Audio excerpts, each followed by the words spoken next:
Buenos por días, ahí? licenciada. A ver, Eh, Agenda. Saludo y bienvenida.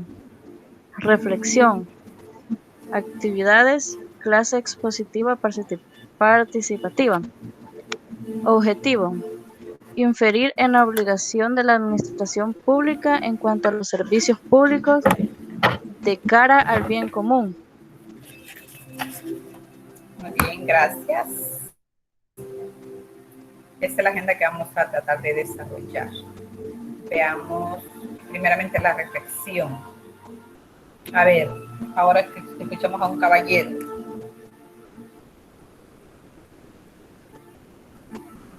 A ver, Natanael.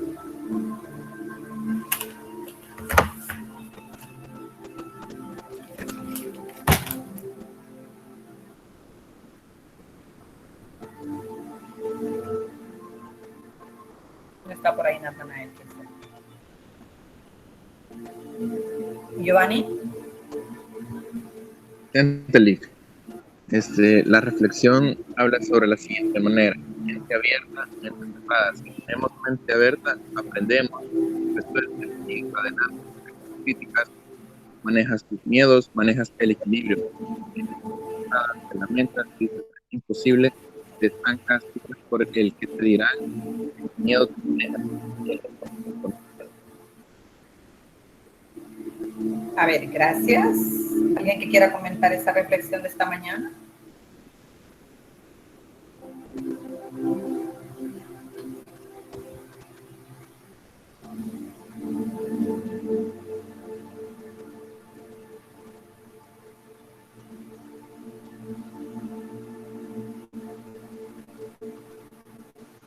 Buenos días. Ajá. Conforme a la reflexión, siento que es muy importante saber distinguir muy bien la mente cerrada de la mente abierta, ya que como podemos ver en la ilustración, es una manera muy clara de reflejar que cuando tenemos una mente abierta, dispuesta a aprender, a crecer, a evolucionar conforme las situaciones de la vida se nos van presentando, va a florecer. Y me imagino que eso se refleja en nuestra vida, la manera en la que llevamos día a día, la manera en que respondemos ante diferentes circunstancias. Una de las palabritas ahí dice que se resuelve, además que sigue adelante. Siento que es parte de la resiliencia, la capacidad de saber de que vamos a seguir adelante y que nos vamos a tener la mente abierta a que las circunstancias pueden cambiar, a que ciertas personas, más que todo, pueden cambiar, ya sea la manera de tratarnos, las circunstancias, ya que si tenemos una mente cerrada podemos ver que no sabemos muy bien que algo rígido, si se ejerce demasiada presión o fuerza contra ese, pues se va a quebrar. Entonces es muy importante no tener nuestra mente cerrada porque nosotros mismos nos estamos limitando a una circunstancia o a momentos en específico. Gracias. Gracias. ¿Alguien más que quiera participar? Perdóname el nombre de quién era. ¿Cómo? Kelly Palacios, gracias. ¿Alguien más que Licenciado, desee participar? Diga, buenos días. caballero. Eh, Realmente ser mente abierta tiene pues algunas cosas que uno tiene que dejar y tiene que asumir, por lo menos dejar el ego atrás, porque alguien que es mente cerrada piensa que todo lo puede hacer solo o todo puede hacer él, ¿verdad?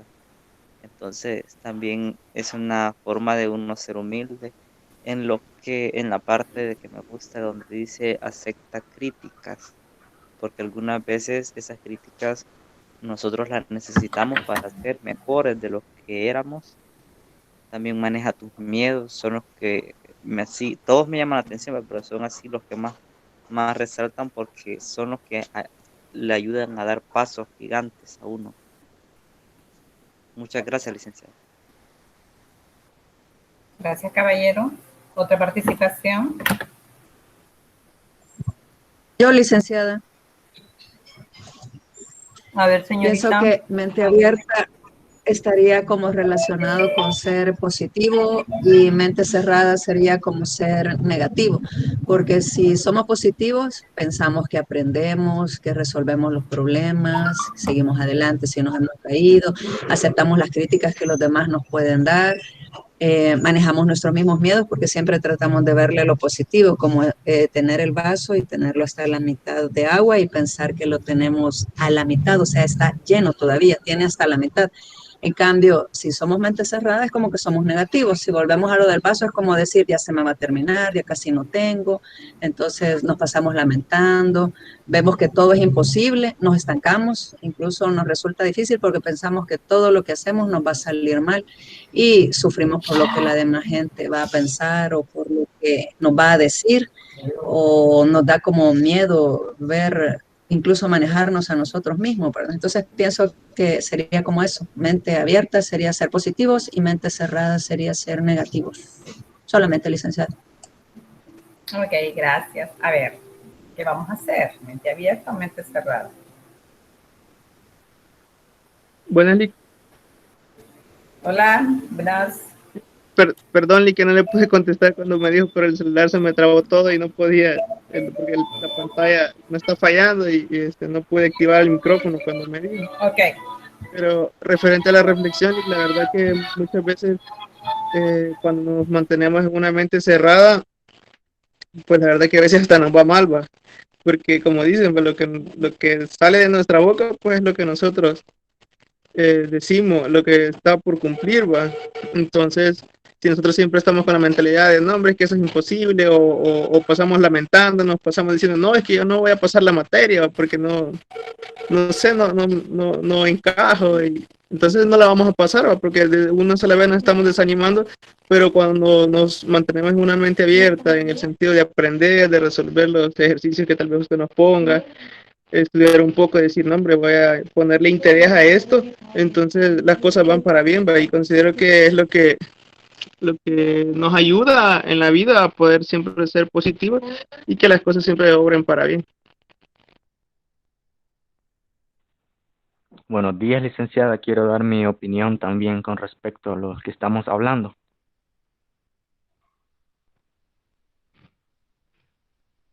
Pues yo pienso que la importancia de tener una mente abierta es por lo importante, porque vivimos en un mundo cambiante, ¿verdad? Y pienso que una mente abierta es capaz de generar cambios constructivos. Tener una mente abierta nos ayuda a desarrollar mucho nuestra creatividad. Importa porque nos ayuda a crecer como personas también. No lo sabemos todo y cuando nos cerramos a seguir viendo las cosas de otras perspectivas es cuando empiezan los problemas, ¿verdad? De tener una mente cerrada. Pues una mente abierta nos ayuda a mantenernos despiertos, a no quedarnos en la superficialidad ni de quedarnos estancados, ¿verdad? Sino que nos permite seguir más allá, porque lo importante de una mente abierta es que todo lo que las personas nos dicen, pues como nos va a dar igual, ¿verdad? También aceptamos crítica, podemos manejar el miedo, en cambio con una mente cerrada. Y cuando las personas hablan quizás en contra o hablan mal de nosotros, pues nos afecta bastante. E incluso a veces agarramos como represalias contra esa persona, ¿verdad? También importa porque nos hace ver oportunidades donde para el resto de personas no la hay. Lo importante de tener, como lo mencioné, ¿verdad? Una mente abierta. Las personas de mente abierta son y somos exploradores. Primero probamos, luego sentimos y por último opinamos, ¿verdad? Al contrario que mucha gente de una mente cerrada ni explora, ni siente, ni siempre opina, ¿verdad? Esa es mi opinión, licenciada. Gracias.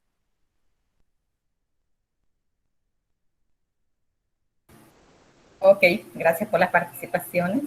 Solo voy a comentar tres aspectos que ustedes mencionaron.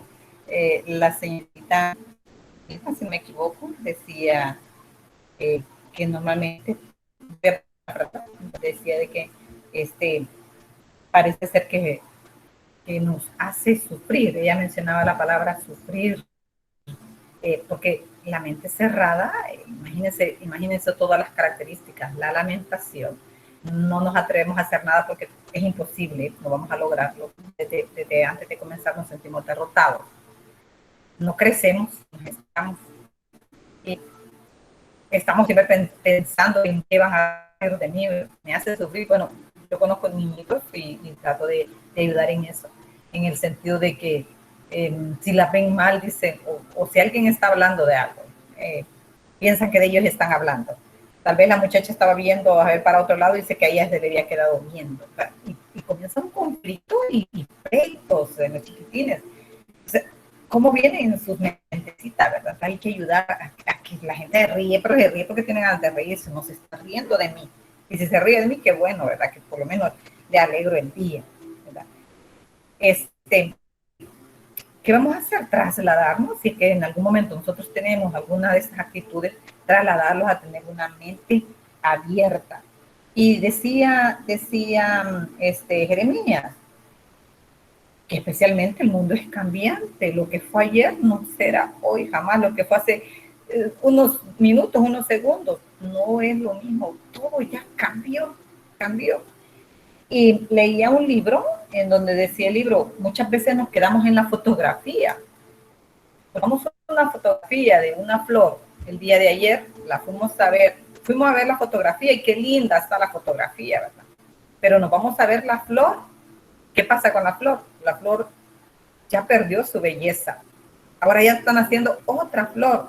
Entonces, es importante que no nos quedemos en la fotografía, sino, voy a tomar las palabras que decía Jeremías, hablaba del despertar, pero ¿qué es el despertar? Yo le agrego mantenernos despiertos. ¿Qué es mantenernos despiertos? Estar en el aquí y en la ahora. Una persona que es de mente abierta está constantemente en aprendizaje. No se estanca, sino que resuelve las cosas, ¿verdad? Cada día hay un nuevo desafío para seguir adelante. No nos cerramos en algo, en un criterio. No.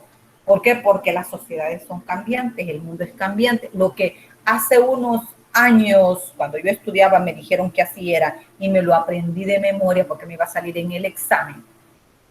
El mundo cambió, la tecnología enseñó otra cosa y ahora eso, en ese punto que antes me saqué un punto, valga la redundancia ahí, ¿verdad? Ahora esa respuesta fuera mala. ¿Por qué? Les voy a poner el ejemplo. Nos enseñaron que el sistema solar tenía 9 planetas. Y yo no sé si ustedes ya estuvieron en la época de que ya tenía 8. Pero yo me aprendí los 9 planetas en el orden, porque nos ponían en el examen la figura y usted tenía que ponerle el nombre a la parte, cada uno de los planetas. Tenía que saberse el nombre de los planetas y tendría que saber la ubicación de esos planetas. Pasado un tiempo, con los adelantos tecnológicos, ya no son 9 planetas, solo son 8 planetas. Entonces, ahorita me sacaran mal esa respuesta. Si yo fuese de mente cerrada, todavía me quedara con el viejo paradigma. Pero no, ahora yo tengo que integrar en mi nuevo conocimiento que aquella respuesta fue buena en su tiempo. Ahora no es buena, ahora es errada.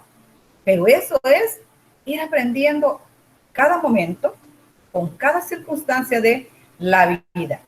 Y lo más importante, pues, mantenernos en equilibrio. Entonces, quiero que se queden con eso y con esta idea de mantenernos despiertos. No es una cosa sencilla mantenernos despiertos, porque normalmente estamos en la fotografía, normalmente estamos yendo al pasado y recordando todas las cosas del pasado, buenas o malas, recordamos más las malas, o no estamos yendo al futuro y nos olvidamos de vivir en el presente. Entonces, los grandes místicos dicen que mantenerse presente es disfrutar cada aspecto de nuestra vida en el momento presente. Y no olvidar que vamos a tener memoria, pero la memoria nos va a servir justo para resolver el problema en el momento oportuno. Muy bien, espero que aprendamos un poquito de esta reflexión. Su servidora pues está en la disposición de aprender más, porque creo yo que las reflexiones me hacen mucho beneficio a mí especialmente, ¿verdad? Pero espero pues que ese compartir de conocimientos también sea para ustedes beneficio. Muy bien, ¿qué tema vamos a ver ahora?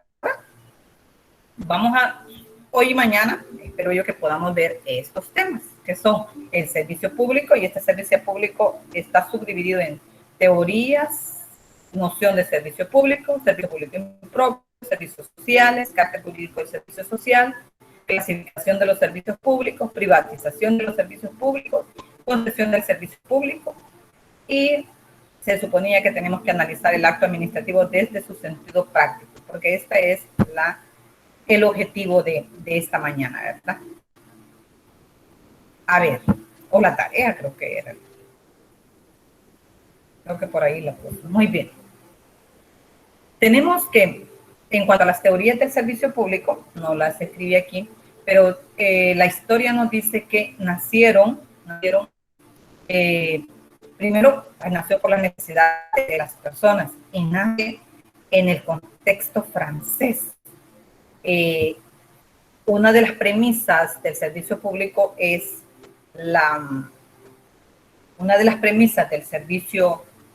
es que decimos que la Constitución lo dice, que el poder descansa en el pueblo. A esa premisa se le llama soberanía.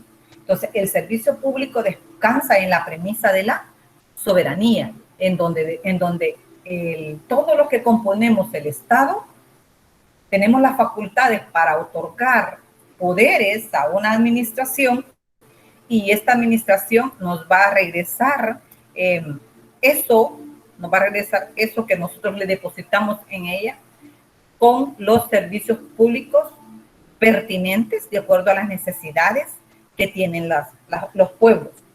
En cuanto a los servicios públicos y en cuanto a las necesidades, estas son igual cambiantes.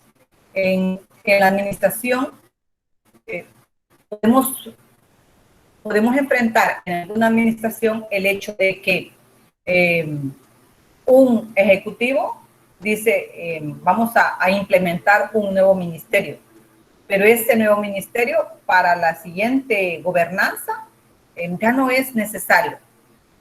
Pero hay servicios públicos que no pueden desaparecer. Puede ser que se dé cambio de gobernanzas, pero se mantiene intacto el servicio público que van a prestar. Por ejemplo, la educación. Desde que nace la educación formal en los antiguos pueblos, estamos hablando ya de los pueblos romanos, los pueblos griegos, en donde nace la educación y se va a realizar de una manera formal, ha ido yendo de generación tras generación. Entonces, puede cambiar el gobernante, pero la educación se va a mantener. Siempre va a haber educación. Lo que pueden hacer los gobernantes es cambiar quizás la currícula de estudio, pero en muchas oportunidades esa currícula también se adecua a las necesidades de la situación. Por ejemplo, en un momento determinado nosotros tuvimos un montón de bachilleratos. Decíamos que era bachillerato diversificado. Aquí había bachillerato en hostelería y turismo, bachillerato en salud, bachillerato en arte, bachillerato en agricultura, bachillerato en trabajo social. Había un montón de bachilleratos, se llamaba bachillerato diversificado. De repente llegó otro administrador y dijo, bueno, creo que no se llega a un final feliz, voy a decir, en el sentido de tanto bachillerato y qué van a hacer estos chicos. Entonces, volvimos a lo que teníamos anteriormente, que era un solo bachillerato o pocos bachilleratos. Por ejemplo, solo se quedó bachillerato siempre en humanidades o bachillerato que después se le llamó general, y es lo que tenemos ahora, bachilleratos técnicos. Continúa el bachillerato agrícola, pero especialmente en la Escuela Nacional de Agricultura, en la ENA. Entonces, vean ustedes cómo puede ser que cambie un poquito la forma, pero no cambia la esencia. Eso se mantiene. Y eso porque se mantiene por ese principio de soberanía que tienen los pueblos. Muy bien, ¿cuál es la noción de servicio público? Para Hauriu, un servicio técnico prestado al público de una manera regular y continua para la satisfacción de una necesidad pública y por una organización pública. Eso es la idea que tiene Jauregui. ¿Qué significa eso de una manera regular y continua? Lo que les acabo de explicar, que independientemente de la gobernanza que haya, el servicio público se va a seguir dando. Estamos hablando de salud, estamos hablando de educación, estamos hablando de que puede ser de turismo. Siempre se necesita en un estado que se complemente todos estos servicios básicos y que termina la gobernanza de un ejecutivo, pero no se cierran los hospitales, no se cierran las escuelas, no, esas siguen satisfaciendo las necesidades que tiene la población. Y, dice Jauregui, tiene que brindarse por una organización pública. Es decir, que son los estados los que deben tener esa organización pública para ver de qué manera llevan la salud, la educación, los servicios sociales, ¿verdad?, a toda la población. Digo toda la población, y eso lo digo entre comillas, porque hay servicios que son esenciales del Estado, pero los gobernados pueden tener opción. En la educación, sí hay una educación pública, pero también hay una educación privada, que la ley dice que debe ser sin fines de lucro. Ese es un servicio público, pero es un servicio público prestado por particulares. La salud también. La salud es un servicio público, pero en un determinado momento puede ser un servicio público prestado por particulares, porque el Estado otorga a los particulares que puedan brindar este servicio público, una autorización.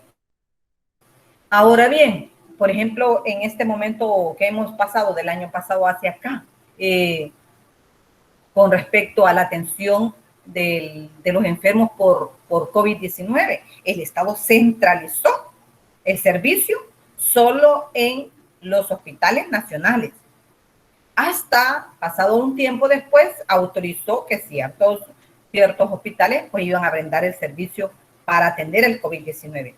Sin embargo, muchas personas, muchos doctores, muchos médicos y en muchas clínicas sí se atendió pacientes con COVID-19, pero no tenían la autorización de hacerlo, porque eso se centralizó solo en los hospitales nacionales.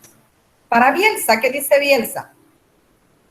Para él, la noción de servicio público es toda acción o prestación realizada por la administración pública, activa, directa o indirectamente, para la satisfacción concreta de necesidades colectivas y asegurada esa acción o prestación por el poder de policía. A ver, cuando dice Bielsa, hablando de forma directa o indirecta, es lo que les acabo de decir. Directamente lo puede servir el Estado por medio de su organización, o también el Estado de manera indirecta. De manera directa, les digo, los hospitales nacionales. De manera indirecta, todas las clínicas privadas que existen. De manera directa, todos los centros públicos de educación, la escuela, los institutos, la Universidad de El Salvador. De manera indirecta, todos los colegios, los liceos, las universidades privadas. ¿Cuál es el fin último? Una satisfacción concreta de necesidades que tiene la población. Esto de poder de policía es un resabio que se trae desde mucho tiempo atrás, en donde había, incluso nosotros tenemos la ley de policía, ¿verdad? Teníamos la ley de policía, en donde se estipulaba cómo es que se iba a dar algunas cosas en el Estado. Eso ya no es vigente, pero sí todavía Bielsa sigue recogiendo esa categoría jurídica. Y la ADOC, creada por Corail, es otro autor, para resumir las ideas tradicionales sobre el punto. Para este señor, la noción de servicio público dice que es una empresa creada por las autoridades públicas y dotada de los medios exorbitantes al derecho común, en vista de dar satisfacción a una necesidad de interés general. Por ahí eleva la atención pública o el servicio público a la categoría de empresa. La palabra empresa es una categoría que nace en la empresa privada, se nace en el ámbito privado y luego se ha trasladado al ámbito público, pero no es propio de nosotros, de la parte jurídica, o quizás más bien dicho de la parte pública, la categoría de empresa. Y qué interesante lo que dice Corail. ¿Saben por qué? Porque cuando hablamos de empresa, podríamos decir que la empresa pública debería tener los principios generales de la empresa. Porque estamos hablando de una organización, de un control, ¿sí? Organización, control, un liderazgo, ¿verdad? Podría ser, ¿verdad? Que se apegue. Sin embargo, pues este autor nos habla así cuando habla de la noción de servicio público. Puede hablarse de servicio público dentro de la actividad administrativa, que es esta aseveración, que solo cuando nos referimos a esa relación que tiene el Estado con los particulares es que podríamos hablar de servicio público, prestado directo o indirectamente. Porque, por ejemplo, el servicio público de transporte es un servicio público, pero lo brinda la empresa privada, en donde ya tiene una organización, donde el Estado le otorga a estas personas, que ahora ya están organizadas en cooperativas o en sociedades, les otorga un permiso, una autorización para que brinden el servicio público de transporte. Le corresponde directamente al Estado brindar ese servicio de transporte. Por eso es que el Estado, para que las empresas estas no incrementen los pasajes, les otorga una cierta cantidad de dinero mensual para que ellos mantengan el precio del transporte público. Entonces, directamente le corresponde al Estado, pero este entrega una concesión a los particulares para que sirvan este servicio público. Ahí no podemos decir que el Estado tiene directamente una prestación de este servicio, ¿verdad? No como en educación o como en salud, que el Estado tiene una prestación directa y con el permiso también de manera indirecta. En el servicio de transporte, de manera indirecta lo hace, de manera indirecta, porque no podríamos decir que el Estado tenga buses, aunque hace algunos años creo que hubo un paro de transporte en donde, creo que fue en el periodo de Mauricio Funes, en donde este presidente, pues, creo que de Guatemala trajo buses, no recuerdo exactamente, pero dijo que no había problema, que el transporte iba a continuar y creo que hubieron algunos buses, quizás hasta tuvo que haber pagado una buena cantidad de dinero, no lo sé, por la situación que había de paro al transporte. En otros países, por ejemplo, que España, son las ¿cómo se llaman las alcaldías allá? Se llama ayuntamientos. Son los ayuntamientos los que otorgan el servicio público. O sea, la alcaldía tiene toda la cantidad de buses necesarios en su localidad para transportar a las personas de un lugar a otro. Entonces, directamente se le paga a la alcaldía, sea rentable o no, pero ellos abastecen directamente el servicio de transporte. Muy interesante porque en tiempos de Navidad, por ejemplo, de las 5 de la tarde en adelante, no cobran pasaje hasta como las 10, 11 de la noche. Dan el servicio gratis a las personas que quieran ir a sus compras, salir a las plazas públicas, a ver todos los desfiles y todas las cosas que hace el ayuntamiento. O si alguna persona tuviese dificultad para trasladarse por falta de dinero, pues la el ayuntamiento pone gratis el servicio de transporte público. Pero eso lo pueden hacer porque el servicio público lo abastece directamente el ayuntamiento. También sucede en algunos lugares de Estados Unidos, ¿verdad? Donde hay trenes y todo eso. Es el ayuntamiento o la alcaldía, no sé cómo se llama en Estados Unidos, que brinda el servicio de transporte público. Entonces, a eso se refiere esta última definición de que estamos hablando, ¿verdad? Con que estamos aseverando que solo puede hablarse de servicio público dentro de la actividad administrativa, porque es al Estado a quien le corresponde. Dice además, el servicio público puede ser prestado tanto directamente por la propia administración, como les acabo de explicar, como indirectamente a través de un concesionario.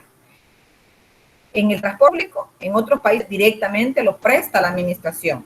En nuestro país, indirectamente lo presta la administración porque directamente lo presta un concesionario. Dice, público es el servicio cuya gestión es asumida ya por la administración directamente, ya por una persona o por una entidad que por encargo de la administración tiene que hacer este servicio o lo puede hacer en colaboración a la administración.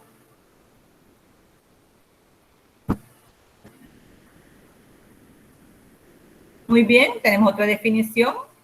A de Valles señala que la expresión servicio público, el término público no se refiere, dice, en lenguaje vulgar a la calidad del ente que realiza la actividad, sino al destinatario del servicio. O sea, ¿a quién va a ir a entregársele ese servicio? Es decir, dice, a la colectividad en su conjunto, consideraba en su aspecto fluctuante a un determinado de individuos.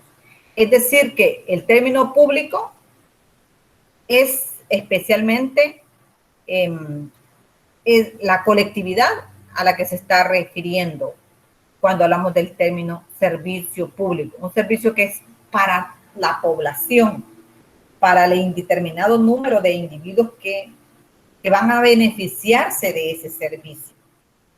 El servicio público de transporte se beneficia un indeterminado número de personas, independientemente de quién sea, es decir, que no tiene un interés particular ese servicio para decir a esto vamos a tratar de una manera, a esto de otra manera. No, el servicio público es para todos igual, así por lo menos el principio de igualdad debe de expresarse muy bien en ese servicio público que recibimos.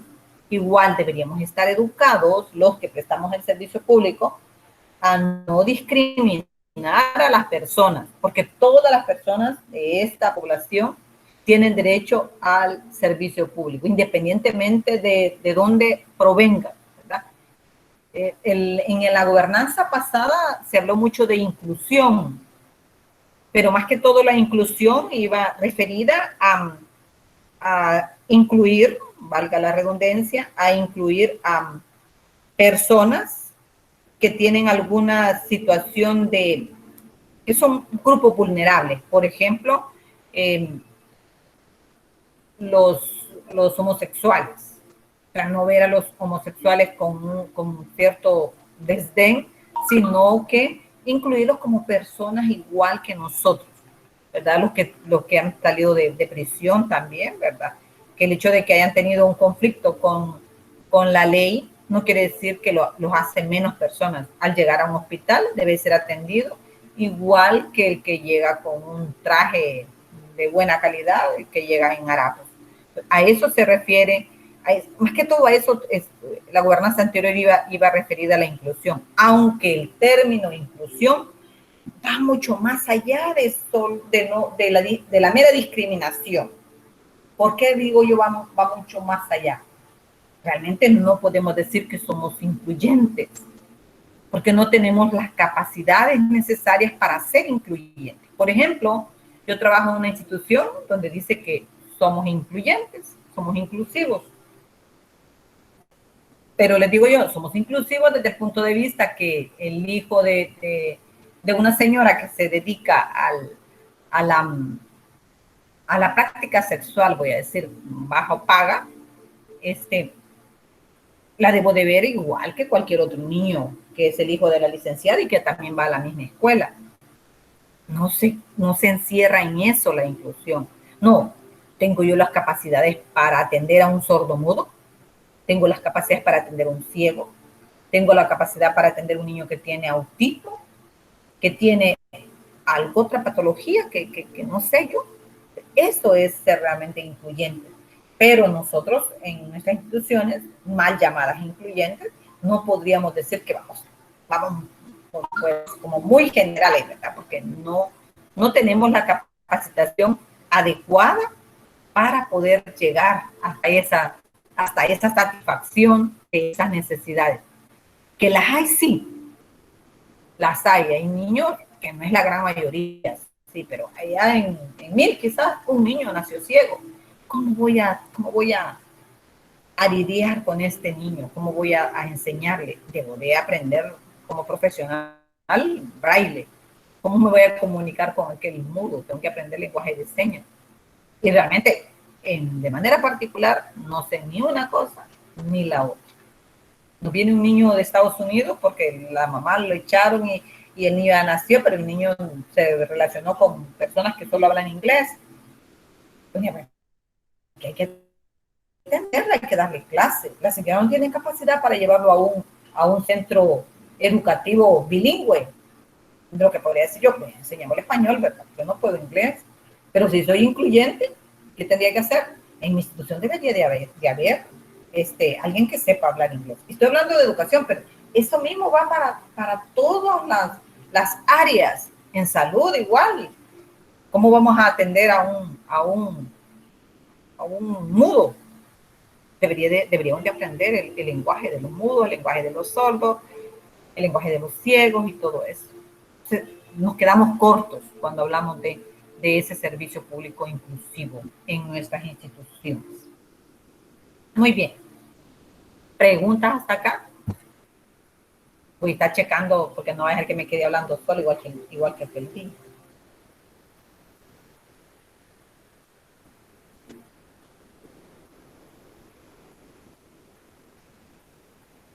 ¿O algún ejemplo?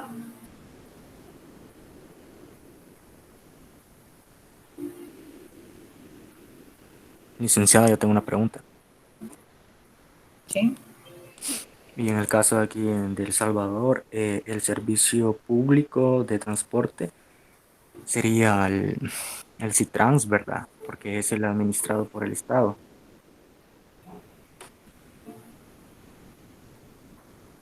No, el servicio público de transporte es todo el servicio público de transporte.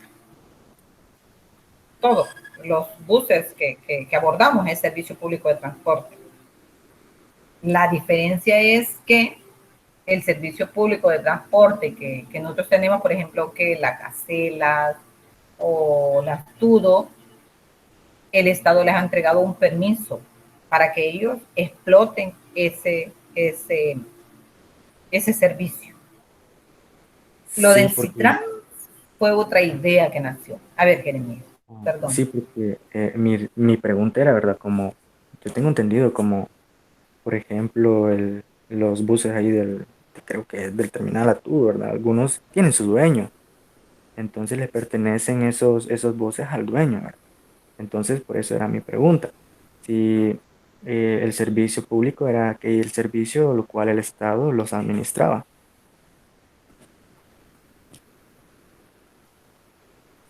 El Estado ejerce injerencia en ese servicio que es prestado por particulares.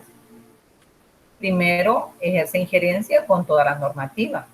Y segundo, para que estos presten el servicio público, el Estado les entrega un subsidio mensual.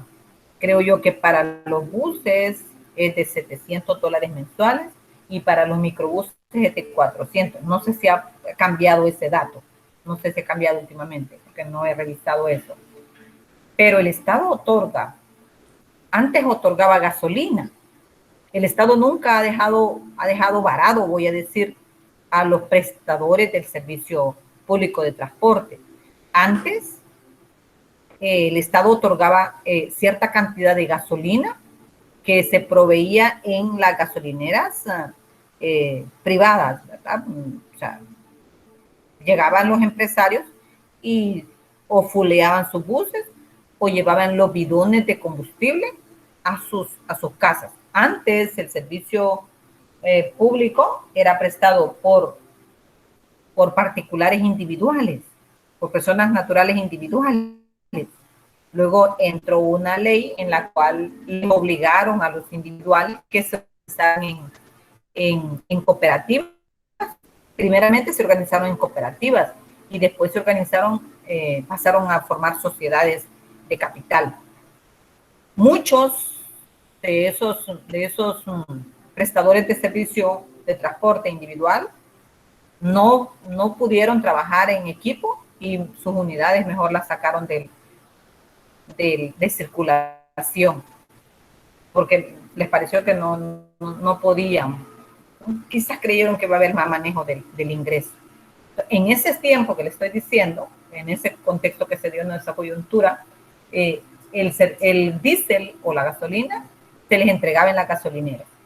Posteriormente, siempre el Estado no los ha dejado a la deriva, sino que el Estado cambió la forma de entregarles el diésel. Se los entrega en dinero. Mensualmente les está pasando a estas personas o a estas sociedades o a estas cooperativas buena cantidad de dinero. Porque estoy hablando, por ejemplo, aquí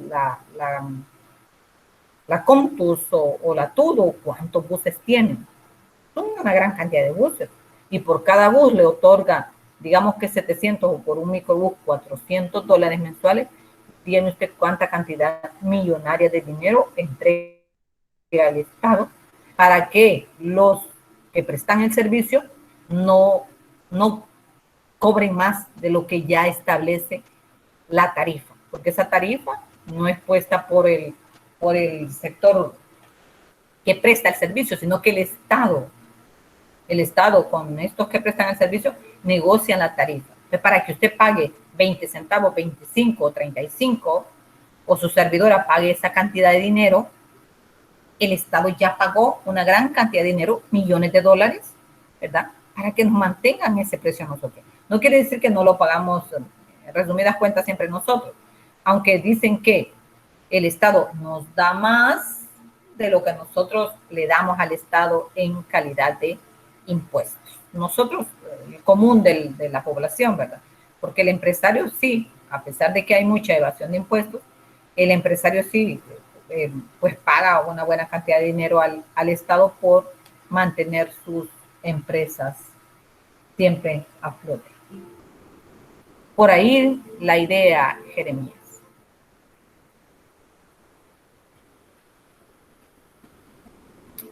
¿Otra intervención? Y Licenciada, gracias por su respuesta, licenciada, me quedó claro, muchas gracias. Ok, dígame, Elmer. licenciada, yo siempre me he puesto a pensar respecto a a los servicios privados y públicos. Y bueno, en algunas ocasiones en la administración nuestra de diversos partidos de turno en la presidencia han querido cambiar lo que es privatizar el agua o otras cosas, ¿verdad? Han querido privatizar, pero yo me pongo a pensar, ¿verdad? Que tiene ventajas y tiene desventajas, ¿verdad? En el sentido de que cuando uno mira algo privado, que lo prestan particulares, como que tiene un mayor servicio, ¿verdad? Una mayor calidad, por una parte. Y por otra, viendo el ingreso, ¿verdad? El ingreso, no sé si el país, usted nos mencionaba anteriormente que siempre cobra como una parte, queda como socio el país, no es que lo venda todo, o no es que lo vende por un tiempo, siempre queda dueño el país, pero no sé si esto de privatizar los servicios que el Estado tiene que ejercer son buenos o son malos. Esa es mi pregunta, porque es un tema bien polémico. Pero a su punto de vista, ¿usted qué considera? ¿Son buenos o es malo la privatización de servicios públicos que la administración tiene que ejercer.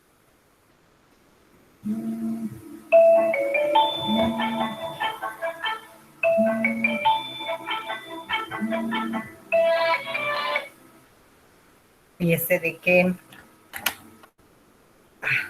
me pone en una situación muy complicada, un poquito para darle la respuesta, porque desde mi punto de vista hay experiencias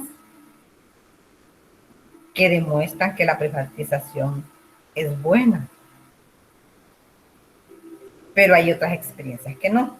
Se lo voy a poner desde este punto de vista. ¿Se recuerda usted, tal vez usted no directamente, pero si usted platica con sus papás, le van a contar cómo era de difícil acceder a una línea telefónica?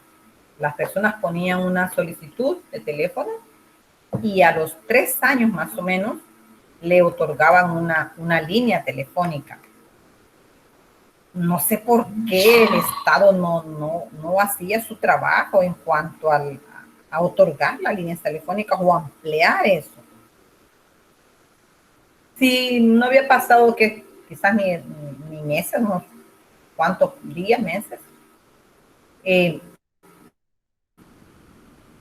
se privatizó ese servicio que se llamaba Antel y después se convirtió en Telecom, creo. No había pasado mucho tiempo cuando la gente ya tenía líneas telefónicas. Y no solamente tenían líneas telefónicas, sino que bien rápido ya tenían teléfonos celulares. Claro que eso tuvo mucha repercusión en cómo se hizo, cómo se manejó. La gente habló mucho de eso, de que se habían robado el dinero, pero las administradoras las personas que estaban ya mayorcitas de trabajar ahí se convirtieron en accionistas de la nueva organización que se creó. Entonces, desde ese punto de vista, le podría decir yo que es buena la privatización. Pero también hay casos en los cuales deja mucho que desear los servicios públicos. Ahora vamos otra vez al transporte. Cuando usted dice, bueno, el servicio público de transporte prácticamente es privado. Es privado. Claro, el Estado otorga toda esa cantidad de dinero. Y hay buses que andan en una situación de calamidad, voy a decir. O sea, buses en mal estado, a pesar de que se creó una ley donde dijeron que los buses de tal año a tal año los iban a sacar de circulación. Llegó el tiempo de sacarlos de circulación y les dieron prórroga. Crearon otro decreto para dar prórroga a estos buses, porque los empresarios todavía no podían como tener buses de calidad. Se llegó el tiempo y se dio otra prórroga y así hemos sido. Entonces, el servicio de transporte público es un servicio de muy mala calidad y estamos hablando de un servicio privado. Después nació en el transporte público el hecho de crear servicio especial. No sé si ustedes se hayan subido, yo lo que sí, ¿verdad? Servicio especial. Uno va para San Salvador, paga un poquito más y es servicio especial. ¿Por qué? Porque lleva aire acondicionado. Y se suponía en un primer momento que todas las personas iban a ir sentaditas para pagar ese servicio especial. ¿Qué sucedió? Que ya cuando había servicio especial, las personas todas queríamos servicio especial, ¿verdad? Entonces, siguió igual que les metían tanta gente al bus, que dejó de ser también un servicio de calidad. Pero ahí le pongo dos ejemplos. Uno, que ha sido muy bueno, exitoso, y otro, que es un caos. Entonces, habría que ver. Ahora, usted mencionó el servicio de privatización de agua potable. Fíjese de que el agua, si ustedes se fijan, la pagamos. No es que pagamos la gran cantidad de agua, pero el agua nosotros la pagamos porque es un sistema, una organización autónoma. Ellos abastecen el agua, pero también ellos tienen que cobrar. Dicen que no cobran por el líquido, sino que cobran por la transportación de líquido a cada uno de nuestros hogares. Esa es la idea que nos da. Ahora, vea usted que anda, está haciendo competencia con los privados. Si usted se ha fijado, anda ya está sacando un agua, no sé cómo se llama el agua de anda, pero ya venden agua embotellada, que cuesta casi el mismo precio, o diría quizás el mismo precio, de lo que cuesta una botella de agua cristal, agua alpina u otro tipo de agua. Entonces, prácticamente poquito a poco ya nos están metiendo precios quizás iguales a los de que comercializan el agua. El agua ya se comercializa. Ahí tenemos el agua de todas las marcas que ustedes ya conocen, ya se comercializa, ¿verdad? Ahora que puede ser que se nos encarezca más el agua, se ha ido trabajando un poquito con eso, y piense de que antes el agua tenía el mismo costo para todos, pobres, ricos o lo que sea, tenía el mismo costo. Pero decía, tiene el mismo costo, y los ricos tienen piscina, tienen esto, tienen lo otro, y pagan lo mismo que el pobre. Entonces, ¿qué hicieron? Le pusieron una tarifa mayor de acuerdo a lo que gasta la persona, aduciendo, ¿verdad?, que el rico debe de pagar más. Ese es mi punto de vista, caballero.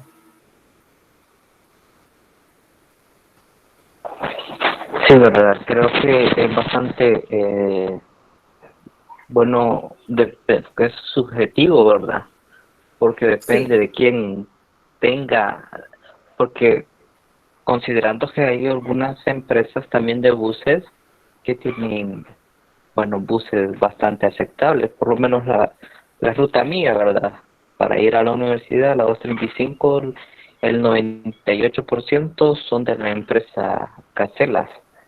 Entonces, sí tienen bastante, ¿cómo se llama? Son bastante buenos los buses y muy amables los motoristas y cobradores, tienen buen personal, pero yo he ido en otras rutas, en otros lugares, que digamos de Chachuapa, de Santana a Chachuapa o a Ciudad Real, y eso es un caos total, no como va metido, como que es sardina y unos buses que es más lata que uva. Entonces, sí, algunas empresas tienen eso, ¿verdad?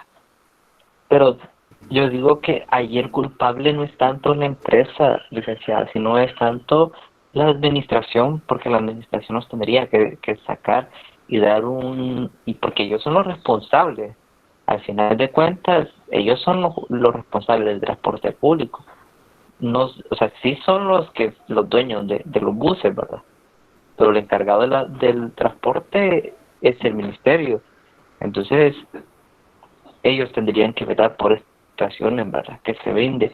Para mí, lo personal, nadie debería ir parado, porque qué tal si hay un frenón o un accidente y alguien vaya cerca del vidrio, del parabrisas, capaz sale del parabrisas para afuera y pues si se mata, o alguien que la puerta vaya abierta y alguien vaya parado y pega un frenón, lo saca del bus, y hay gente que está en la puerta se va. Entonces, para mí esas cosas no deberían de ser permitidas, porque es un peligro para la vida de alguien, ¿verdad? Mire qué interesante, porque usted acaba de decir algo, el responsable es el Estado. Pero sabe que nunca, bueno, en lo que yo he leído, no recuerdo haber escuchado alguna sentencia en la que demandemos al Estado porque un accidente se dio por el mal funcionamiento del transporte público. Le pertenece al Estado. Ahí deberíamos presentar alguna premisa a respecto a eso. Porque, como usted bien ha expresado, nuestra realidad es esa. Mire, en otros países, el bus llega a la parada de buses, pero como son paradas de buses, no como aquí que casi en la calle paran los buses y estropea el tráfico. No, se dirige a la parada de buses, se queda al tiempo prudencial, la gente sube hasta que se sientan todos, ese bus arranca. Cuando usted va a llegar a su destino, usted no tiene que andar como aquí corriendo para la puerta porque si no, no lo van a parar en el lugar que corresponde. No. El señor hace la parada de buses.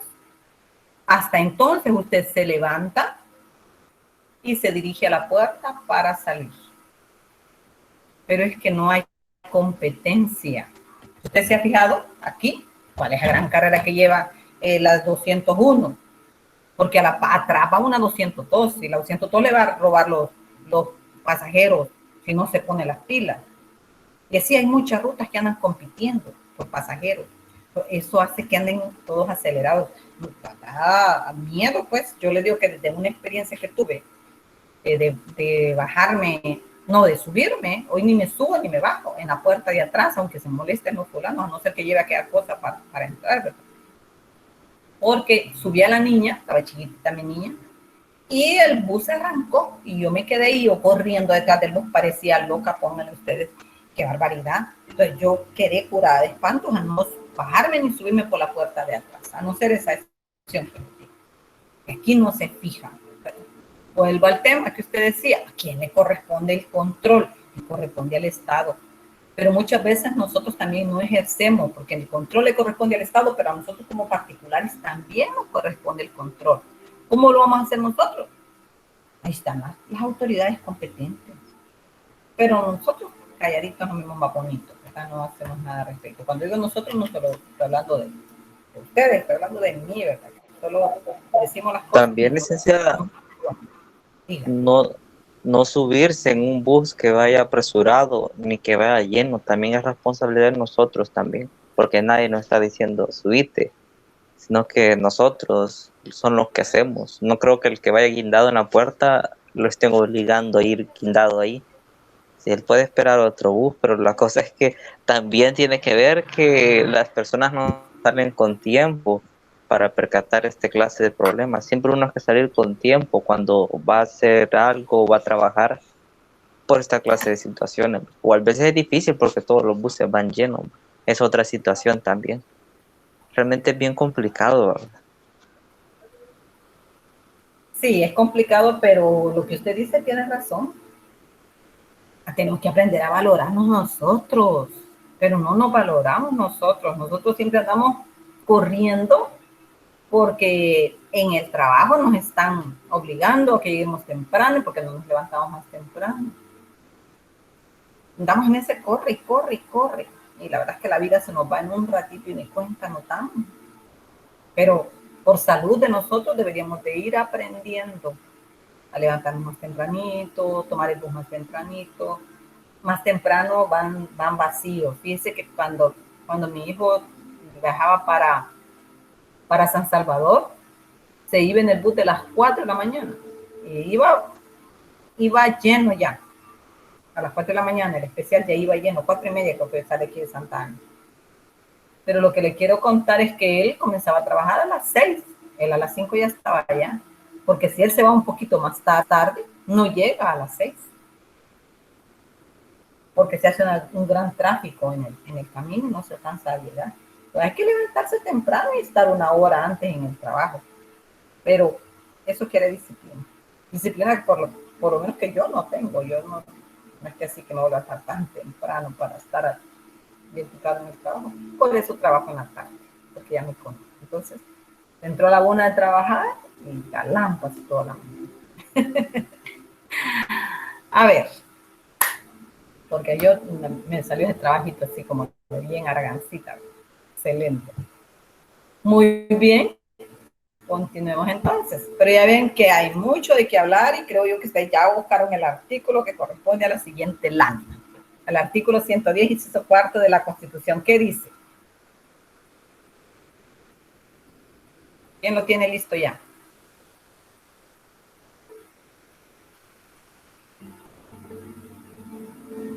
No me van a decir que nada. Yo, licenciada. Yo. A ver. ¿Solo el inciso o lo leo todo? El inciso, porque el todo es okay. Va. El Estado, artículo 110, inciso cuarto de la Constitución.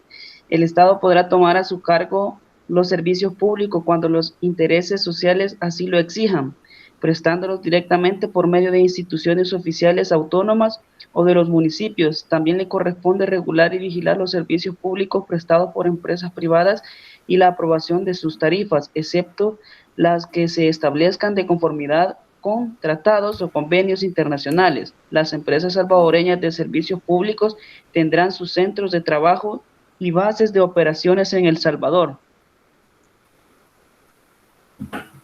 Muy bien, a ver, ¿qué se les ocurre?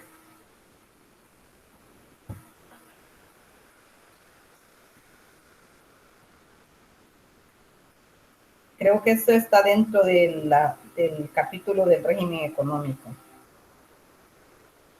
El orden económico. Sí, cabal, dentro del orden económico. ¿Qué se les ocurre en el artículo 110? Sí, y licenciada, Ajá.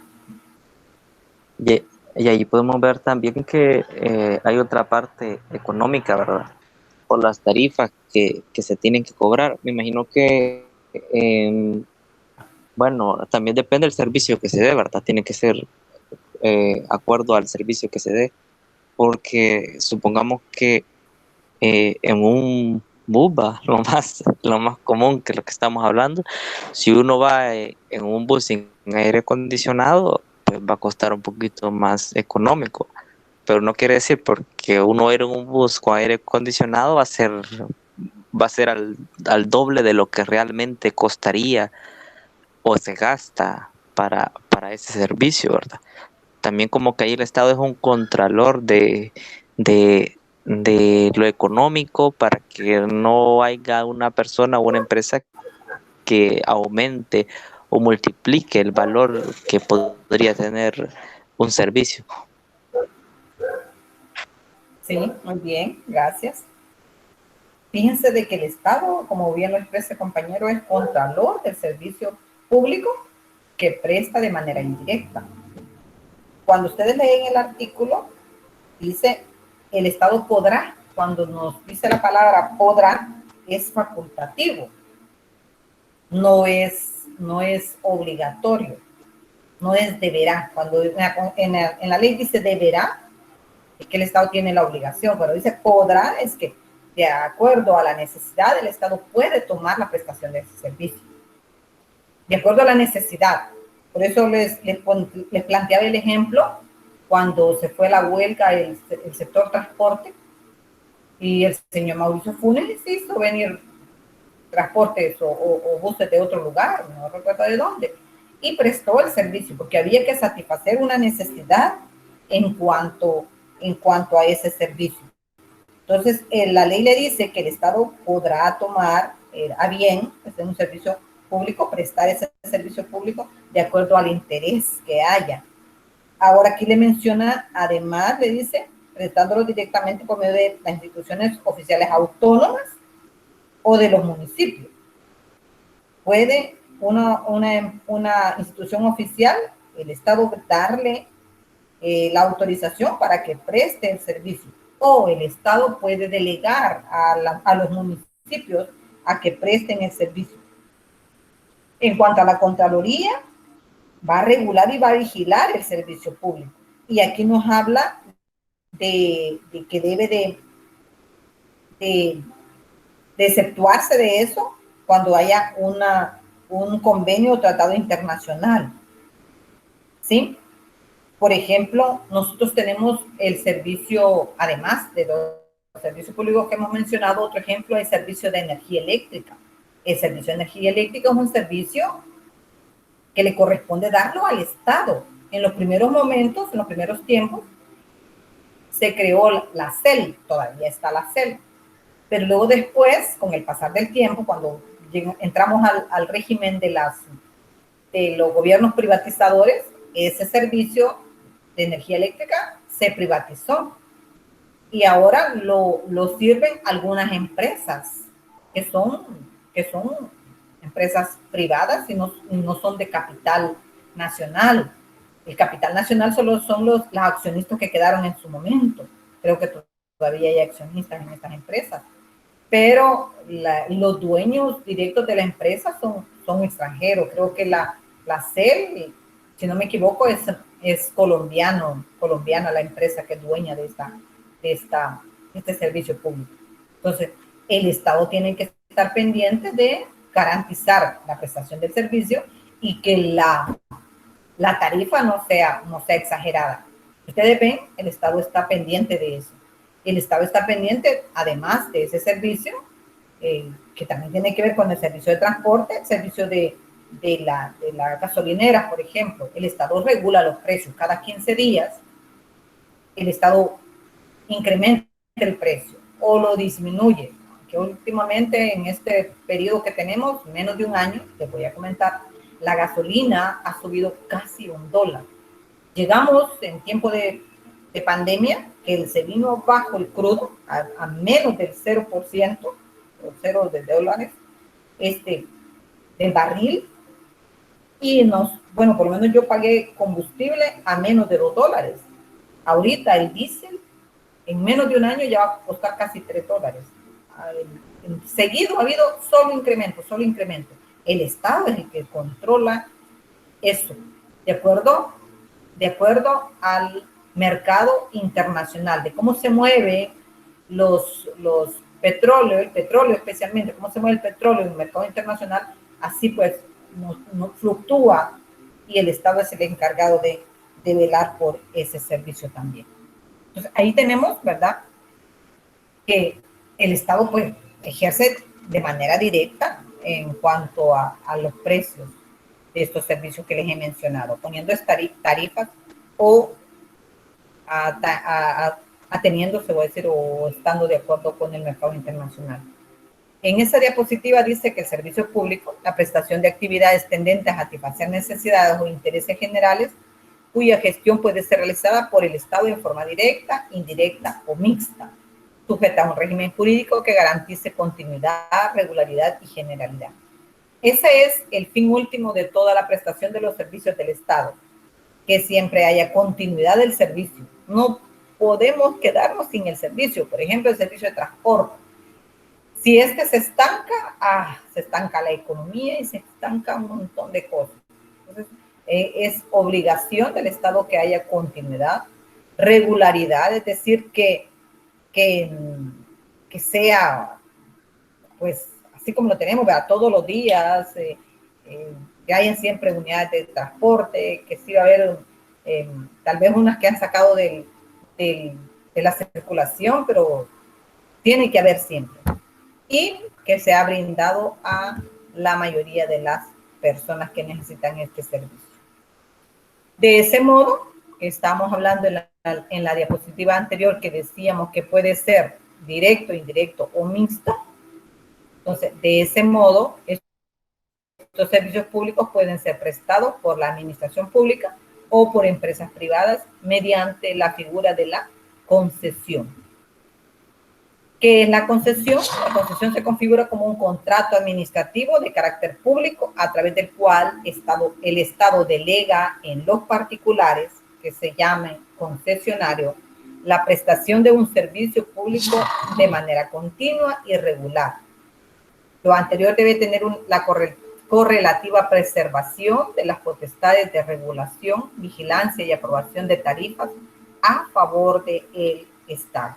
O sea, independientemente que lo preste un particular, el Estado no se puede hacer el de la vista pacha, ¿verdad?, de la vista gorda, en el calor popular, sino que tiene que estar pendiente de la tarifa y que ésta se cumpla. Si dice que por no sé cuántos watts nos van a cobrar tal precio, la empresa no debe de cambiar esa tarifa, porque es la tarifa que pone el Estado. El Estado controla en ese aspecto todas las tarifas. Hablamos del servicio de energía eléctrica, del servicio de agua potable, el servicio de transporte público, y quizás ahí habrá otros servicios donde el Estado debe de estar de controlador.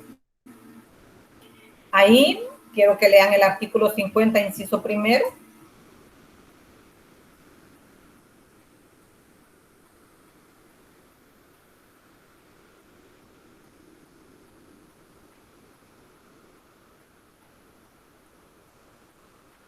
Artículo 50, inciso primero. ¿Qué dice? Artículo, ¿cuál, licenciada? 50. Ahorita. Yo lo tengo, licenciado. Artículo 50. La seguridad constituye un servicio público de carácter obligatorio. La ley regulará sus alcances, extensión y forma. Dicho servicio será prestado por una o varias instituciones, las que deberán guardar entre sí la adecuada coordinación para asegurar una buena política de protección social en forma especializada y con óptima utilización de los recursos. Al pago de la seguridad social contribuirá los patronos, los trabajadores y el Estado en la forma y cuantía que determine la ley. El Estado y los patronos deberán, el Estado y los patronos quedarán excluidos de las obligaciones que les imponen las leyes en favor de los trabajadores, en la medida en que sean cubiertas por el Seguro Social. Muy bien, estamos en la sección de Trabajo y Seguridad Social, en el capítulo 2, que se refiere a derechos sociales de la Constitución. Vean ustedes que la ley obliga vamos a decir que al Estado, o sea, la Constitución obliga al Estado a que si hubiese necesidad, el Estado tiene la obligación de constituir servicios públicos. ¿A qué servicios públicos se refiere cuando estamos hablando de esta parte? Porque le dice, la ley regulará sus alcances, extensiones y forma. Nos estamos refiriendo, por ejemplo, a un sistema de pensiones, que es un servicio público que debe de brindar el Estado. La ley de fondo para pensiones, que debe tener ese alcance a partir del artículo 50 de la Constitución, debe regular en la parte, o regula que está en la parte de cómo se va a generar este ahorro para pensión. El Estado tiene una especial participación en esa área.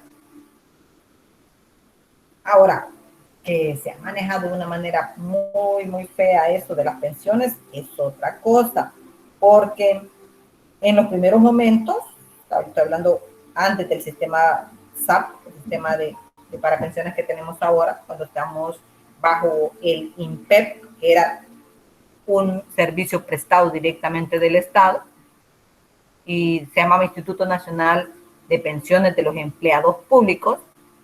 El Estado otorgaba a los empleados públicos el 80 o el 90% de sus últimos 10 salarios, me puedo estar equivocando, ¿verdad? Probablemente no sea así exacto, al empleado que se retiraba, y se retiraba con 30 años de servicio y 50 de edad. Imagínense ustedes. Eso varió después y le subieron a las personas a que se podían jubilar siempre con los 30 años de servicio a los 55 las mujeres, no, 50 las mujeres parece y 55 los hombres. Así está todavía. Pero al brindar ese servicio ya por este sistema que es ahorro para pensiones, lo último que tenemos es que la persona que se pensiona se está pensionando como con casi $300, entre 200 y $300. Entonces, ese sistema lo han manoseado tanto los últimos gobernantes, que la gente en ese punto, pues, podría decir que estamos hablando de que se va con una pensión de miseria. ¿Dónde está la bonanza de la prestación del servicio público de parte del Estado en este tema tan delicado como es la pensión? ¿Por qué digo delicado? Porque cuando una persona ha brindado su mano de obra por 30 o 35 años, 40 años, debe de ir a gozar jubileo, porque es la jubilación. Pero esta persona no va a un jubileo. ¿Qué es un jubileo? Es un gozo de terminar y irme a pasear por las playas paradisíacas y qué sé yo, que la pobre gente sale toda enferma, acabada y con una pensión de hambre, que se va a morir más rápido por la situación situación de que no va a poder pagar los servicios básicos. Hay casas que el servicio de luz les llega de 100 y más. Y si solo le van a pagar casi 300, ¿con qué va a sobrevivir las personas? Y para colmo tienen créditos que todavía no han terminado de pagar porque aquí la educación de los hijos es cara y se adquieren créditos. Pero vean que la ley está diciendo, ¿verdad? O sea, cuando vemos la Constitución, me encanta la Constitución porque es tan bella, pero cuando me voy a la realidad, o sea, realmente cómo manoseamos esa parte y no le damos realmente lo que puede necesitar la persona en ese momento tan difícil, voy a decir. No debería ser difícil, pero en nuestras sociedades es un poquito difícil esa situación. Ahora, también regula en esta parte el servicio de salud, ¿verdad? Creo que por ahí lo menciona. En el inciso último menciona que también es un servicio público, el servicio de salud, pero para estas personas lo va a prestar una institución diferente, que es el seguro social. Pero para tener derecho a este seguro hay que ser cotizante. Entonces la empresa se obliga a cotizar parte que la paga el empresario, parte que la paga el trabajador, para que este trabajador tenga derecho al servicio de salud que presta el seguro social. Muy bien. Preguntas. No solamente preguntas, también... Licenciada, yo quizás soy bien participativo y los compañeros van a decir cómo habla Elmer, pero yo tengo dudas. Fíjese que... pero, digamos, si una persona, su salario es más alto, entonces la pensión va a ser más alta o va a ser igual de $200. Y mi pregunta es, ¿qué cubre toda esta pensión? Porque tal vez sí, supongamos que son $200, pero que cubriera otras cosas, ¿verdad?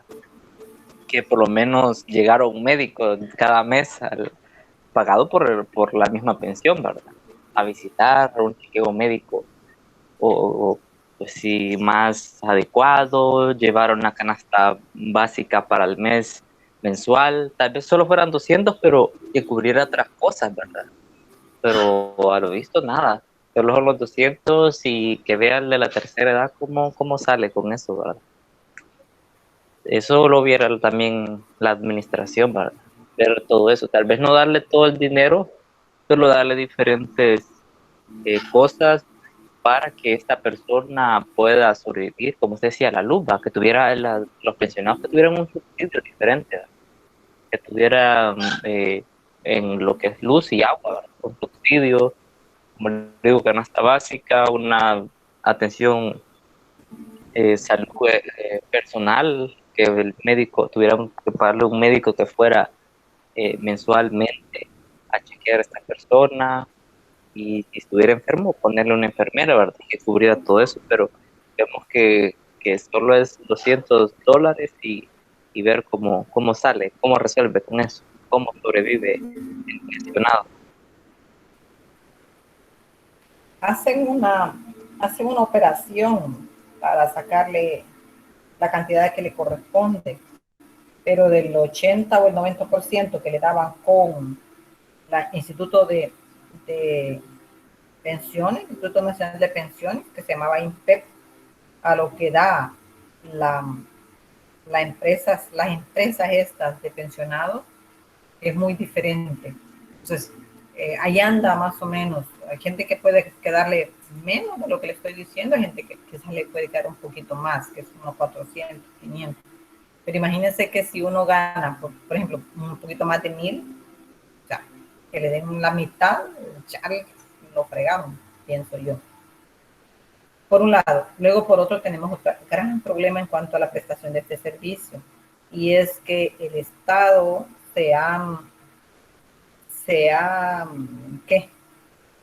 ha tomado o sea, se ha vuelto deudor de la empresa de pensiones.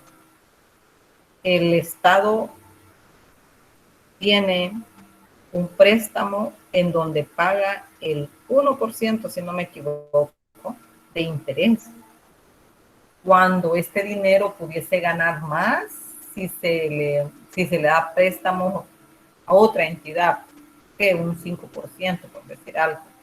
Porque creo yo que si prestan a otros en el exterior, ponen ese dinero para que circule en el exterior, ya sea con empréstitos, bonos o qué sé yo, en el mercado financiero o en el mercado bursátil, los intereses que gana son mayores, pero el Estado ha acaparado ese dinero, o sea, el Estado le debe al pueblo, voy a decir, y el interés que le paga es poquitito, entonces por ahí también el Estado, en vez de ayudar, ¿verdad? Porque díganme ustedes cuántos millones se ganaría, no estamos hablando de centavos, estamos hablando de millones, cuántos millones ganaría el dinero, ganaría mucho más si se prestara de manera internacional a que se preste al Estado. El Estado paga poquitito y lo pueden hacer, claro, si solo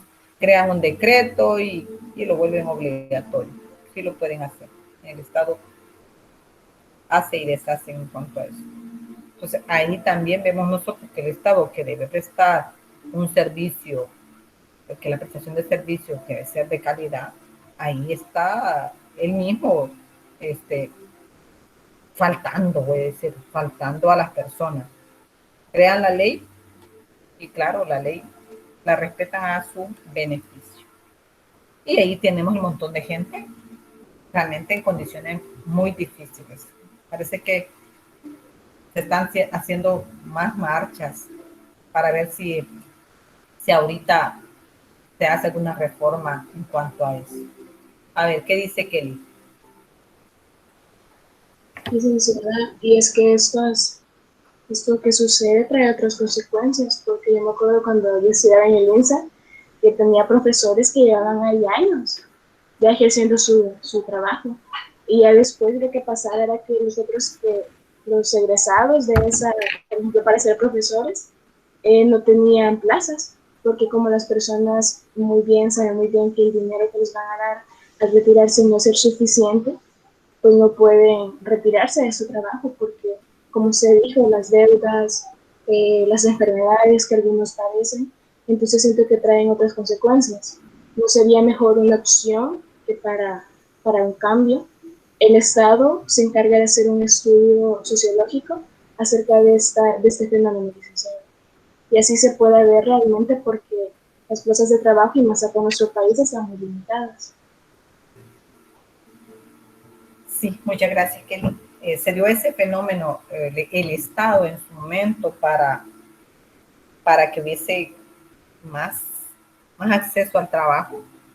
Se creó un decreto, estoy hablándoles de que eso fue hace unos 15 años más o menos, se creó un decreto y a la gente se jubiló la gente y le entregaron, aparte de la pensión, le entregaron una cantidad de dinero, no recuerdo cuánto, le entregaron para que se pensionara. Son decretos que salen de parte del Estado y la gente se apega al decreto, dicen.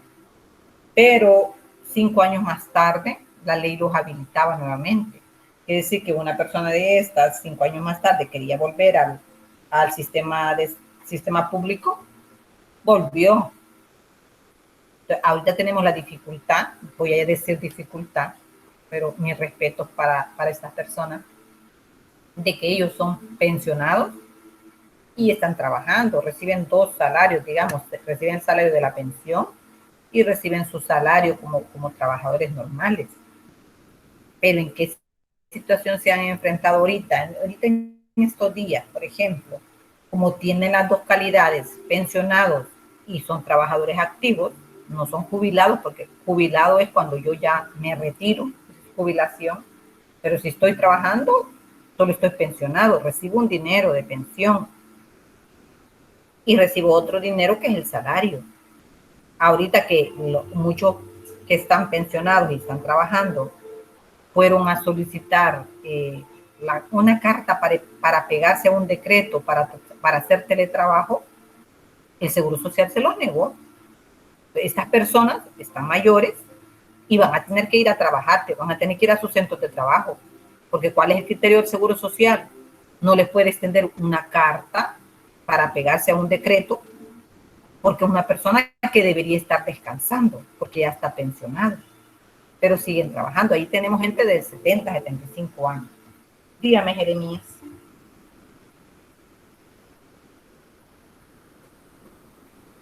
Sí, licenciada, yo pienso que si hubiera una ley, ¿verdad?, que le permita a las personas al momento de jubilarse recibir una pensión digna, pues, y conforme a las necesidades básicas de cada persona, ¿verdad?, que está trabajando ya sea en el sector público como privado, ¿verdad? Pero fíjese que hay veces hay docentes, profesores. Yo me he fijado incluso cuando estaba estudiando en el bachillerato, en básica, que hay profesores de 60, 70 años en adelante ejerciendo todavía su vocación, ¿verdad? Su profesión. Y no se quieren, y hasta ellos mismos lo mencionan, que no, ellos no se jubilan por el sistema de pensiones, ¿verdad? Que hay ahorita en nuestro país, que muy poquito dicen ellos, ¿verdad? Que reciben. En cambio, si yo pensaría que si entrara una ley lo cual le permitiera a estos docentes otras personas, ¿verdad?, que laboran en el sector público, poder jubilarse y darles una pensión digna, ¿verdad?, para cubrir sus necesidades, yo pienso que habría más plazas, más empleos para todas aquellas personas que están esperando quizás incluso por 5 años, 10 años, el llamado del ministerio o de otra institución para que puedan ellos laborar. Yo pensaría que si todas estas personas que ya están entrando a una edad bastante avanzada y que aún están laborando, si estas personas se jubilaran, ¿verdad?, hubiera más oportunidad de empleo para aquellos jóvenes que están esperando el llamado para laborar. Eso es mi pensar, licenciada. Muy excelente. Le voy a poner mi punto de vista. Y mi punto de vista tiene que ser igual con la educación. Porque ¿cómo nos educamos? Fíjese que hemos vivido en un sistema capitalista que es puro consumo. Queremos tener lo que tienen los demás. No quiero decir que eso sea malo. Eso es bueno. Pero ¿qué sucede? ¿Cómo lo adquirimos? Es que es bueno que yo aspire a tener más, a tener cosas mejores, pero ¿cómo lo adquiero? ¿Cómo lo adquiero? Lo adquiero con un préstamo.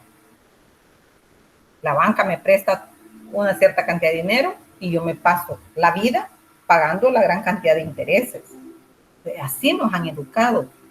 Cuando venimos a sentir que estamos viejos, bien endeudados, enfermos y no queremos dejar de trabajar, no es que no queremos dejar de trabajar, no queremos dejar de ganar, porque ya el trabajo probablemente no lo estemos haciendo bien, porque ya nos faltan fuerzas, pero no queremos dejar de ganar porque el dinero lo estamos necesitando, porque le debemos un montón a la banca todavía. Cambiemos eso, cambiemos eso. ¿Cómo lo vamos a cambiar? Yo voy a comprar las cosas de acuerdo a mi capacidad. Lo que voy a hacer mejor quizás es ahorrar. Cuando yo tenga el dinero, compro. Pero ¿qué nos dice usted va a la televisión y la televisión, ¿qué mensaje le envía? Hasta las vacaciones se las ponen tentadoras para que usted se vaya a pasear. ¿Con qué dinero se va a ir a pasear? No, pues aquí todo se lo arreglamos, le damos un préstamo. Y a la gente pasa pagando puras tonteras el resto de su vida. Ahora, ¿cómo podemos cambiar esa situación? Quizás no todos, pero sí ustedes y yo, ¿verdad? Yo que ya estoy muy grande para querer cambiar eso. Ay, voy a hacer el esfuercito.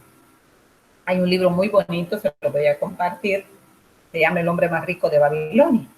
El que lo quiera poner en práctica, ahí me cuenta después. ¿Verdad? Podemos comenzar a hacer ciertos cambios para no estar en un futuro en esta situación que están muchas personas. Poder decir, a los 50 años yo ya me trabajé y ya me voy a descansar, o a los 55, a los 60. Pero no, quizás nos vamos a quedar hasta más tiempo, y no digo yo que sea malo, que el trabajo pues, nos ayuda a mantenernos bien, pero si nos vamos con eso de la pensión, que ese fue el tema que nos tocó, ¿verdad? Que estamos hablando, pues ahí sí nos queda mucho a deber el Estado. El Estado debería de ver cómo nos ayuda. Nosotros tenemos que resolver esa situación con respecto a la educación, porque sabemos que el Estado no va a resolver ese problema. Sí, el Estado tiene la obligación, pero no lo va a resolver, porque son demasiados compromisos. Y fíjense que ahorita hay una medición, creo que es del año 2017, en donde la cantidad de jóvenes es mayor a la cantidad de adultos que hay en este país. Creo que los adultos andan por el 30 y algo por ciento, y jóvenes casi llega al 70%.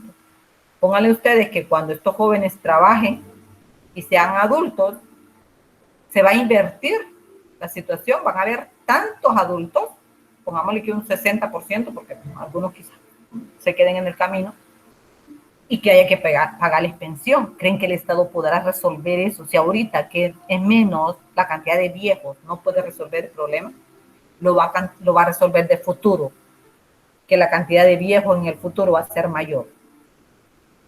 Por eso, ahí la invitación a cada uno de nosotros resolvamos esa situación ahorita, para nosotros, ¿sí? Para que en el futuro no nos vayamos a ver en una situación muy complicada en cuanto a la pensión, ¿verdad? Que es de lo que estamos hablando. A ver, ¿qué más?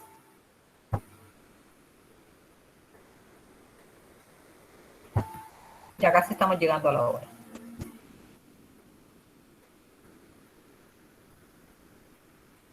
Eso lo vamos a dejar para el día de mañana.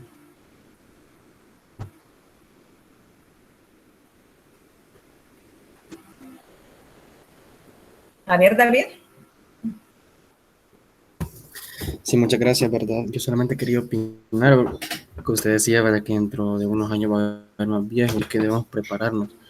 Bueno, yo opino de que dinero hay en las arcas del Estado, lo hay, siempre lo ha habido, ¿verdad?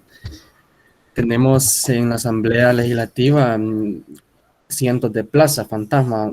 Ahora todo el mundo contrata a sus familiares, a sus amantes, a sus mujeres, a sus hijos ahí en la Asamblea Legislativa, solo por técnico analista, ¿verdad? Aún sin tener el título, ¿verdad? Todo el mundo es técnico analista ganando $4,000 sin presentarse tan solo un día a la semana a la Asamblea. El mismo presidente de la Asamblea Legislativa iba a impulsar un decreto donde estas plazas fantasmas, donde estas personas, obviamente, ¿verdad?, se retiraran. Ellos les iban a dar $35,000. Entonces, ¿por qué ese dinero no lo ocupan para emplear más profesores, digamos, más doctores y personal, ¿verdad?, en el área pública? Ahí hay personas ganando $5,000, $8,000. Entonces, hay dinero, lo hay. Lo que pasa es de que necesitamos limpiar todo nuestro sistema político. Entonces, si invertimos bien ese dinero, nuestro país obviamente tuviera más profesionales capacitados, tuvieran más herramientas los profesores, los doctores, los policías, y así nuestro país invirtiera bien ese dinero. Esos $30,000 o $35,000 que estaban ofreciéndole a esas plazas fantasmas por retirarse, bien los pudiéramos invertir en medicina, ¿verdad? Entonces, mi opinión es de que sí hay dinero en el pueblo, sí hay dinero en el país. Lo que pasa es de que lo están invirtiendo mal o se lo están robando.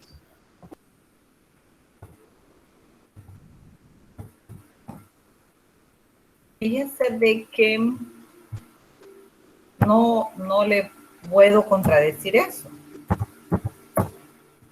Pero, ¿qué hacemos nosotros ante esa situación? O sea, sabemos que eso sí así es, pero ¿será que en el futuro se va a resolver este problema de pensiones? Es un problema que lo venimos arrastrando desde hace mucho tiempo. Esto no es nuevo. Y seguimos en las mismas. Entonces, no sé, a mí, miren, no es que sea de mente cerrada, volviendo a la reflexión. No quiero parecer de mente cerrada, pero sí quiero parecer de mente abierta en el sentido de que el Estado no lo va a hacer, pero lo podemos hacer nosotros, cada uno. Claro que o sea, yo estoy trabajando aquí solo con 22 chicos, que son los que están en clase, pero aquí en este país son millones de chicos. Tenemos que ver cómo hacemos nosotros para para que esa situación no nos vaya a afectar de manera particular a cada uno de nosotros.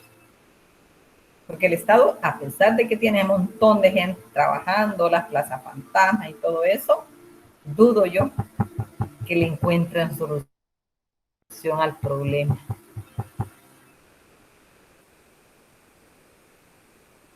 Porque ese es un problema que tenemos. Y habría que ver. Leí un libro, no me recuerdo cuál libro, fíjense. Leí un libro. Me da una idea de cómo hacer eso, pero ahorita no lo recuerdo. Habría que un especialista se siente y haga ese análisis de cómo salir de esa situación. Porque el problema ahí está. A ver, de ese problema vamos a seguir hablando por mucho tiempo y no creo que le encontremos la solución. Nosotros así de una manera muy fría. Habría que sentarse, hacer un análisis muy exhaustivo para ver qué se puede hacer. Pero como ni nos van a pagar, la idea no la van a tomar. Así que mejor hagamos nosotros que eso sea mejor para nosotros. A ver, le dejo la palabra a David. Ciérrenos la clase, háganos un breve resumen y nos cierra la clase de este día. Ya está almorzando David, no nos ha invitado. No, licenciada, todavía no, pero ya tengo hambre. Pero bien, muchas gracias por el tiempo, ¿verdad? Yo también. Muchas gracias por el tiempo, ¿verdad? Entonces, a mí lo que más me interesó, ¿verdad? Esto del sistema de las pensiones, ¿verdad? Lo que usted decía de que podríamos llevarnos todo el tiempo y no solucionar el problema, ¿verdad? Y de hecho nosotros aquí sentaditos no podemos solucionar nada, ¿verdad? Tenemos que estar metidos ahí para solucionar, ¿verdad? Y es de esperar, ¿verdad? Siempre que con este nuevo cambio que hay en la política, a ver qué resuelven, ¿verdad? Y nosotros, bueno, siempre hay que estar pendiente de lo que pasa, porque ya nosotros somos los soberanos, nosotros tenemos el poder de quitar y de poner a los que están arriba. Entonces siempre hay que tener interés, ya que estamos estudiando derecho. Tenemos que velar también por las personas y por nosotros, que no se violenten el Estado de Derecho. Tenemos que siempre estar pendientes de lo que hacen, de lo que realizan, en que invierten nuestros impuestos, en que los profesionales sean bien pagados, ¿verdad? Ya que hay una asamblea, ¿verdad? Son las que se crean las leyes, ellos, bueno, son podríamos decirse, los mal llamados padres de la patria, perdón. Entonces, muy importante tener un rol, ¿verdad?, en lo que se hace en nuestro país. Entonces, muy interesante, la verdad, la clase. Y esta ha sido mi participación. Muchas gracias. Gracias, caballero. Nos quedamos ahí con las palabras de David, esperando que mañana nos podamos conectar. Y espero yo poderles encontrar el libro. Yo pensé que lo tenía en mi ordenador, pero no lo encuentro y quiero buscárselos para descargarlo y no encuentro una página también que lo pueda descargar. El libro se llama El hombre más rico de Babilonia. Por si alguien lo encuentra por ahí y lo quiere compartir, léanlo y pongan en práctica lo que dice el libro. Les va a servir muchísimo. Ok, gracias por sus palabras, David, sus palabras de cierre. Primeramente, Dios.